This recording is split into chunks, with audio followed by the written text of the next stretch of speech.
Hello, everyone, and welcome back to the Find Your Peak Fitness podcast. I'm your host, as always, Megan Mrinsky. If you're new here, welcome. And if you're returning, welcome back.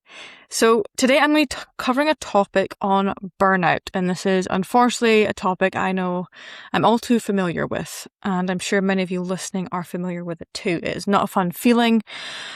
And what I find is many times we set goals for ourselves, and oftentimes burnout comes way sooner than what we want, and we end up quitting our goals or just stopping it. So I'm going to tell you some tips in this episode on how you can get your goals and place them in a way that's going to fire you up rather than burn you out. Okay. For those of you that have never experienced burnout is essentially you just don't enjoy the process. You don't enjoy anything. You can't do it. You can't seem to get your butt up and move. When I was at college, I experienced it, and even though I was required to go to practice, I still go because I'm meant to go, but it's like I'm checked out. I'm totally checked out. I don't enjoy it. I'm just kind of going through the motions. Okay, but when we're not expected to go, when we're not required to go, we're not going to do the thing. Okay. So, and burnout can creep up in different areas of your life. Maybe you've experienced in your professional career. You may have experienced if you're a college athlete in your sport, or even, like I said, with your own goals, with your own weight loss goals or muscle gaining goals or whatever your fitness goals are. So it's not a case of you need more rest. This is not what this episode's about. This episode, I'm not going to tell you need to go get your 8 hours of sleep. It's you need to factor in different things, but also have a plan in place and have your goals laid out in a way that they will fire you up rather than come crashing down on you. Okay? So I'm sure many of you experience this, but if you've ever felt like, your goals just exhaust you after 1 week, or maybe you're in the middle of a goal right now, but you're on the verge of quitting just because you feel like you've been white-knuckling it for so long and you're just like about to just totally just go off the rails and be like, screw this, I'm not doing this anymore, this is just not enjoyable. That could be you. Or maybe you've actually reached a goal in the past and maybe it all backfired and now you're back to square one and you have like zero motivation to get going again, even though you knew that when you did the thing before it was good. So maybe you lost a bunch of weight before and now you've piled it back on and you have no desire, no motivation to lose the weight, even though you need to do it for your own health. I see that quite a lot.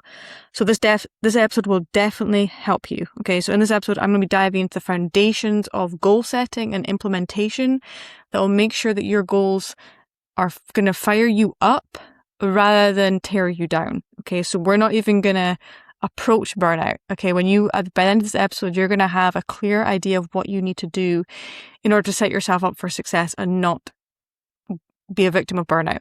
Okay. And like I said, I'm not going to spend however many minutes I'm preaching on this subject telling you need to sleep more. Okay.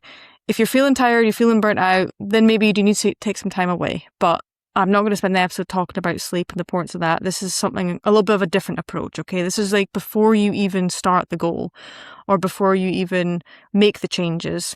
Okay. So it's almost like the contemplation phase. Okay. So point number 1. And that is to go slow and steady versus quick and drastic. And if you've listened to my episodes before, you've probably heard me say that anything drastic with health and nutrition very rarely has good results. So if you think about if you're trying to lose body fat, if you cut your calories too quick, you will lose muscle mass in the process. Okay, even though the scale's dropping, you're losing muscle mass in the process. Think of extremes. Think of the GLP-1s that are on the market right now.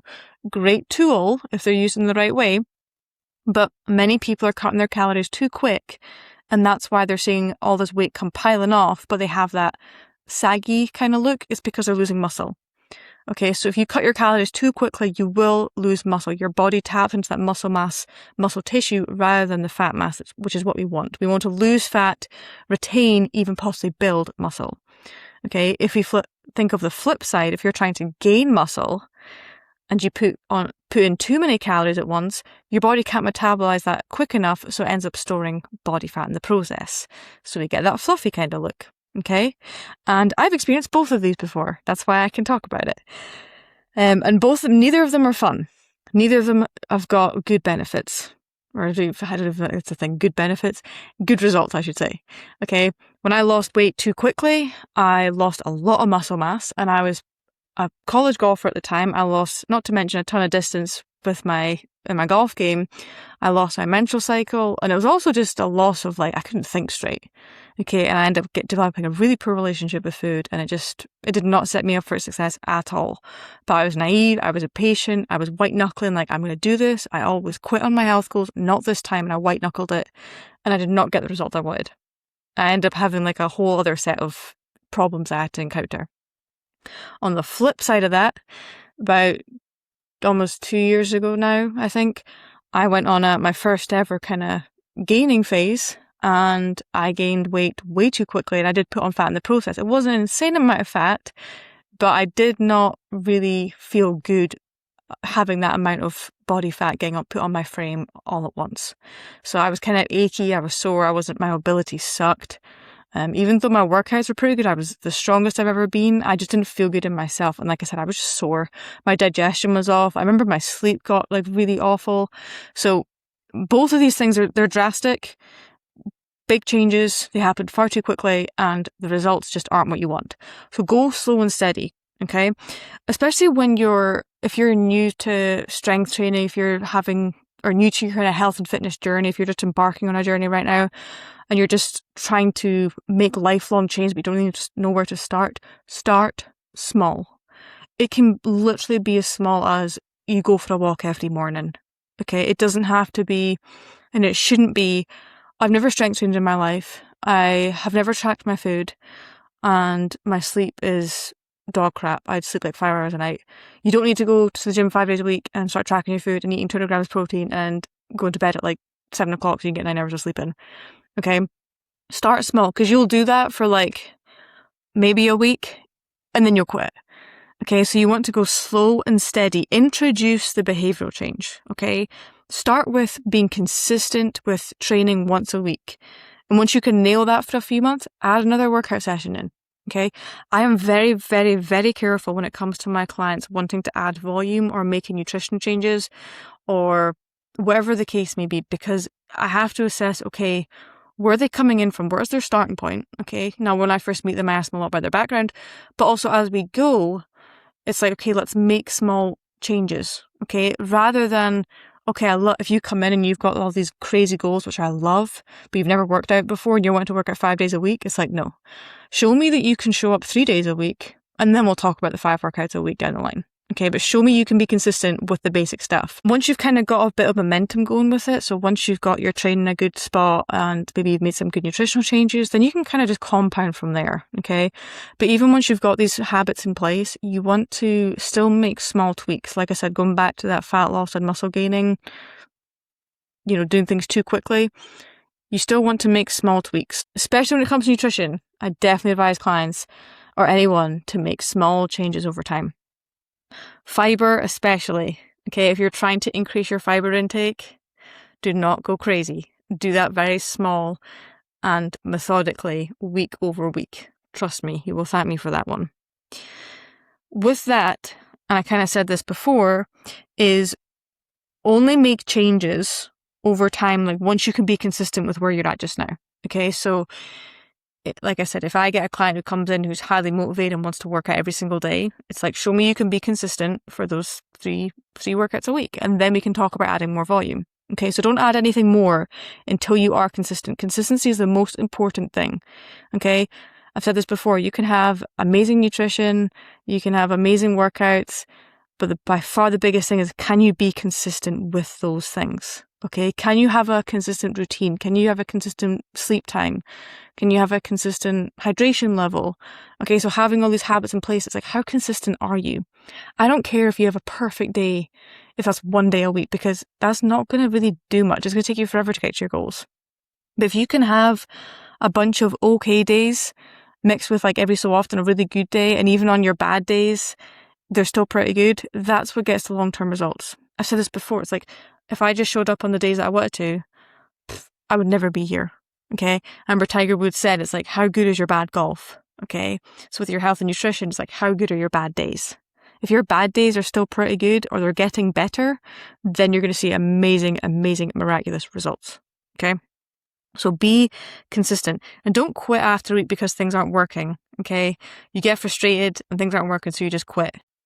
The worst thing you can do is just walk away from your goals or not do anything about it. Is recognize there's an issue, or recognize you feel called to do something and you don't do anything about it.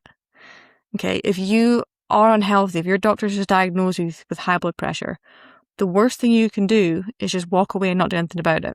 Okay, so make sure that you do something about it. Even if you get frustrated, it's not going to be easy. I tell people that, like, when you're trying to make change, especially when it's to do with your health and fitness, it takes patience, it takes perseverance, and it's not easy. Okay, but run with it. Challenge yourself. Really, like, look at yourself in the mirror and be like, this almost seems impossible, but I'm going to knuckle down and I'm going to do this thing. I'm getting a little bit ahead of myself, so I'm going to stop talking about that part. One thing before we move on to the next bit is, I know I'm saying slow and steady, wins the race, don't do anything drastic and don't do anything quick, but just watch you don't fall into the trap of going too slow, okay? And again, I've done this before and I've almost gone too slow, where I find it difficult to get momentum going, and just the enjoyment of the entire process isn't really there, and I start doubting myself. Okay, so you've got to find that happy medium of, like, it's quick enough where I'm seeing results week over week and I'm getting stronger, I'm losing body fat, I'm seeing changes in my physique, but I'm not going too quick where it's like it's crazy big numbers that are happening, or I'm not going too slow where it's like, am I changing? Am I not? Should I change this? Should I change that? Like, maybe I should speed up, maybe I should slow down, or if I don't want to do this, and you start doubting yourself. Okay, so it's finding that happy medium, and that's where finding a coach or someone that knows their stuff can help you. Okay, help you find that. Keep you accountable to the process. Leads into my next point. You have to enjoy the process. Okay, and I know it's easier said than done. Like, I can sit here and be like, yeah, enjoy the process. But how can you enjoy the process what if you don't enjoy it? Like, what if you don't enjoy working out? What if you don't enjoy eating healthy? It's like, how can you enjoy the process if you don't actually enjoy the things that it includes? That's that way you're not going to do it. Okay. Couple of things. So start with training. Now I get it. Like, if you're deconditioned, working out probably doesn't seem that enjoyable to you right now. But over time, I promise you, when you start moving in a positive direction and building that momentum, you will start to enjoy it, because it does become easier. And it's less about keeping the weight off and more about getting you stronger. Okay, so be patient with it. Just remember your end goal. Okay, wherever you're starting from, wherever you're trying to go, the process itself, the first few steps are always the hardest. Okay, if you can get over that, like, first week of workouts, but just continue to go and be consistent with it, it does get easier. Okay, and you do become someone who works out hard, and you start seeing results, and you almost like start working and getting personal bests and seeing, wow, like, I'm really capable of doing things that I never thought were possible, which is a cool feeling. So be patient. Just because you don't like it now doesn't mean you won't like it in a month's time. Okay. And that's where you can start enjoying the process, falling into a good mindset and building up that momentum that takes you from A to B. Okay. The next thing is creating feedback loops. Okay. And this is why I get a lot of people to track, tracking different areas of their fitness journey. What gets measured gets managed. If we were just to put everything, and kind of just shoot in the dark, if you weren't tracking your nutrition, if you weren't tracking your sleep or tracking your weight or tracking your lifts, but you're just like, yeah, I want to get healthier, but I don't know what that looks like. I don't know if I am doing the right things. Then again, you're just going to start doubting yourself. Okay. And you don't have that validation. You don't have that reassurance that you actually are progressing. That's why I tell people, track. Okay. What gets measured gets managed. A little like asterisk to that. Don't treat your tracking mechanisms as the gospel, okay? These give us data to make decisions on, but it's not solely, we don't make our decisions solely based on the data. Okay, at the end of the day, we're still dealing with a human being, okay? So if I see a client who, and I always say, like, the goal is not to have a perfect spreadsheet, but let's say their spreadsheet looks perfect, the numbers are all great, but that client is, feeling stressed out or not confident in themselves, or there's something else kind of going on behind the scenes. Maybe they're going through a divorce. I'm not going to decrease their calories. The spreadsheet doesn't say they're going through divorce, but I know that they're going through a divorce. So why would I add additional stress to that person? Okay. So spreadsheets or any tracking mechanisms, whatever tracking mechanisms that you're using to create your feedback loops, just treat it for what it is. It's a set of data. We're not robots. Okay, so make sure you do factor in how the person is feeling, whether that's yourself or you're coaching someone else. Okay. The next thing is to change things up every so often. Okay. Now, I know I just said, like, don't change things too quickly, because anything quick doesn't really have good results. I'm meaning like program hopping or going from coach to coach or changing gyms every month, nothing like that. But changing things up keeps things interesting. If you think of it like this, the day that you have right now, the day that you are living, if every day was like today, you would be bored. I know if I had my work week was like the same every single day, I would end up not enjoying it. If I did the same workout every day, if I ate the same foods every day, it would end up becoming unenjoyable. It becomes boring. Okay, humans, we like change. I know we like structure too, but within our structure, there is things that we can still enjoy. Okay, so try new movements, try new exercises, change up the accessories. Okay, change up the tempo, learn something new. That leads us to my next point. When you learn something new, that keeps things interesting. Little like insight into what I do when I find I can get into a bit of a rut, especially with, if I feel like I'm kind of going through the motions a little bit and I need to just kind of flare things up a little bit, I'll learn something new. Okay, I might not apply it there and then, but learning something new about a field that you're passionate in, it just almost like reignites the passion for that. Okay, because we've all got passions. Okay, like I love health and fitness, I love coaching, but again, if I like don't learn anything from now until like the day I retire, then it's gonna get kind of boring. So it's always good to have that open mind of like learning, applying. Okay, was that good? Was it bad? Maybe I applied it to the wrong client. Maybe I should have waited. Maybe I should have held off. Maybe I should have done this. But you're learning something new. And it just kind of, like I said, it reignites that passion. It's the same with like learning a new exercise. Okay, even at first, if it feels a little weird, but it's like it's different and it kind of engages your brain because you have to think about it rather than doing the same exercises over and over again. Okay, so just learning new things, changing up your program every so often, even your foods, learning a new recipe. That's why it's good to have breaks as well in there, which I talked about in my previous episode about our routines. Learning and changing things up definitely will keep you more cognitively engaged. Okay, last one, before we move on to the next one, and this feeds really nicely to the next point, and that is to loop other people in. Okay, so when you loop others in and you kind of build that sense of community, it becomes more fun. So loop other people in, whether that's you have a workout partner or a spouse or someone, or you just tell them like, this is what happened, or hey, I just lost my first 5 pounds. It gets a bit more enjoyable rather than like being isolated all the time. Okay, so next point, and like I said, this is kind of literally what I just said, is building fellowship or community and community. Okay, so this can look like a workout partner, looping other people into your goals. So tell them like what you're trying to achieve, where you're at just now, and where you're trying to go. They'll be able to help you and support you on the days you don't feel like it. It's also so invigorating finding like-minded individuals. So I actually had a conversation with a really good friend of mine over the weekend, and we were talking about how we're both kind of like introverted extroverts, and the more I'm diving into who I am, and I've always said I'm more introverted, but I'm actually thinking I'm more extroverted than I think. I feed off people that are like-minded and have the same interests. So finding like-minded individuals that share some similar interests to you will build you up. Okay, not to mention that you can like learn from them, but they just get your blood flowing, which is fun, makes it enjoyable. It's also someone where you can like share your successes as well. So you're going to have downfalls, you're going to have times of struggle, and that's why it's really important to have fellowship and community. But even on the times that you do succeed, which you will, absolutely will, it's great when you can share that with other people. Okay, we're not meant to do this alone. Okay, and I'm not saying you have to build this like community of like, hundreds and hundreds of people and you have to go and tell every single person you know about your goals and what you're doing. But find like it could even be that one person. Find one person that that supports you, that builds you up, and you may even inspire them in the process, but you can kind of loop them in on what you're doing. And it just makes it that much more enjoyable when you are going through the journey and the struggles and the celebrations. Fellowship and community is very, very underrated. Okay, next thing. And this is one of my favorite ones.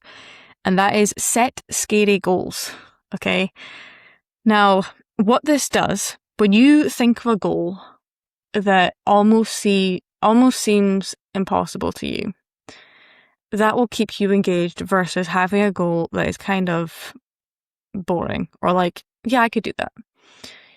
Think of, okay, if your goal is to lose body fat, rather than saying like, yeah, I think I just want to lose like 10 pounds of body fat, even though you could maybe lose about 50, why don't you tell yourself you're going to lose the 50 pounds and do it? Okay, so set goals where it's almost like, that seems a little scary to me. That keeps you engaged. Easy goals are boring, and you're more likely to quit the easy goals than you are if you're going to set yourself a goal that's so out there that it almost seems impossible. That kind of like, you smile when you say it because you know how crazy it sounds. Okay? That will keep you engaged.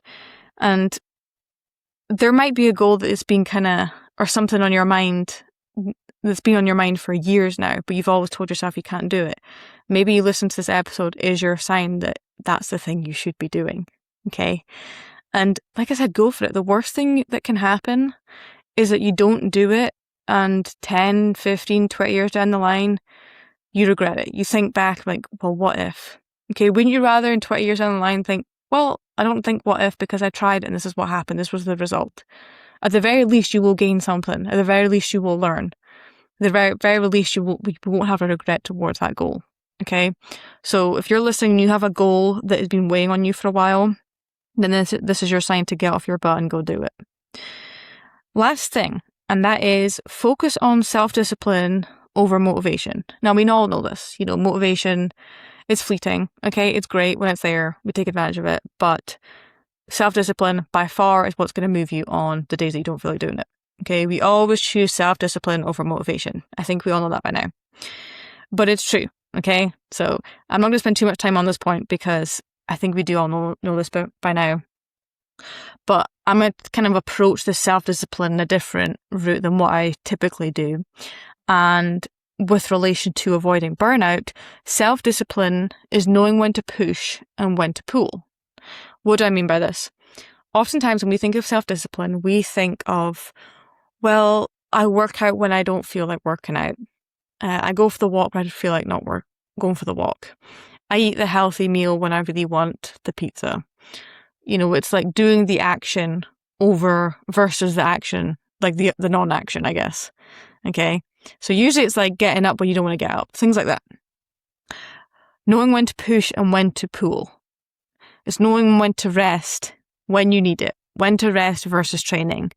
Now, to overtrain, I'm very careful when I use this phrase around clients because a lot of us will think we're overtraining when really we're not. Okay, we're just tired. We just need to nap. But I do see this a lot of we're constantly under a lot of stress. Especially if we're in a deficit and if we're consistently training and we're constantly kind of running that hamster wheel and putting our bodies through stress, we have life factors going on, or, we're going through a divorce or we're moving house or whatever the case may be. Sometimes taking an extra rest day is needed more than the actual training day. Okay? I do see this with a lot of my clients that are very driven, is that they struggle to take rest days.